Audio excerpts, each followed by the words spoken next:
झटपट पिझ्झा घरी कसा बनवायचा आहे बघा. की शिमला मिरची, पनीर, टमॅटो, कांदा छान बारीक कापून घेतलेला आहे. या ठिकाणी आता मी पिझ्झा बेस घेतलेला आहे.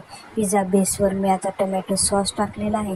हा टमॅटो सॉस मी आता छान व्यवस्थित पद्धतीने पूर्ण पिझ्झा बेसवर लावून घेतलेला आहे. आता मी यावर पिझ्झा सॉस टाकलेला आहे. हा देखील छान पद्धतीने आपण त्यावर पसरवून घेणार आहोत. आपण पाहू शकता यावर आता मी कांदा जो आहे, जो बारीक चिरलेला होता, तो छान असा मोकळा करून टाकत आहे. आता यावर मी शिमला मिरची देखील जी बारीक कापलेली होती ती त्यावर मी टाकलेली आहे. आता आपण यावर टमॅटोचे जे बारीक काप केले होते ते देखील टाकलेले आहे. आता आपण यावर पनीरचे तुकडे जे आहेत ते देखील टाकलेले आहे.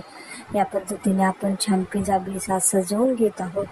तुम्हाला माझी रेसिपी कशी वाटते हे मला कमेंट्स बॉक्समध्ये सांगायला विसरू नका.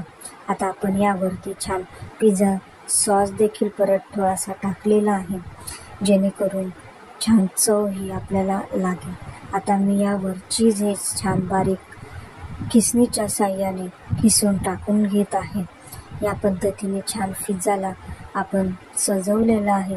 आता आपण ओव्हनमध्ये बेक करायला पिझ्झा बेस हा ठेवणार आहोत. तुम्हाला माझी रेसिपी आवडली असेल तर माझ्या चॅनलला सबस्क्राईब करायला विसरू नका व बेल आयकॉन दाबायला विसरू नका, जेणेकरून तुम्हाला नवनवीन व्हिडिओ हे बघायला मिळतील. आपण आता पिझ्झा बेस हा ओव्हनमध्ये ठेवलेला आहे बेक करण्यासाठी. आपण आता बघू शकतात आपला पिझ्झा बेस हा तयार होत आहे. पिझ्झा बेस हा आपल्याला तयार होण्यासाठी फक्त 5 ते 10 मिनिटं ओव्हनमध्ये लागतात. तुम्हाला कसा वाटला हे मला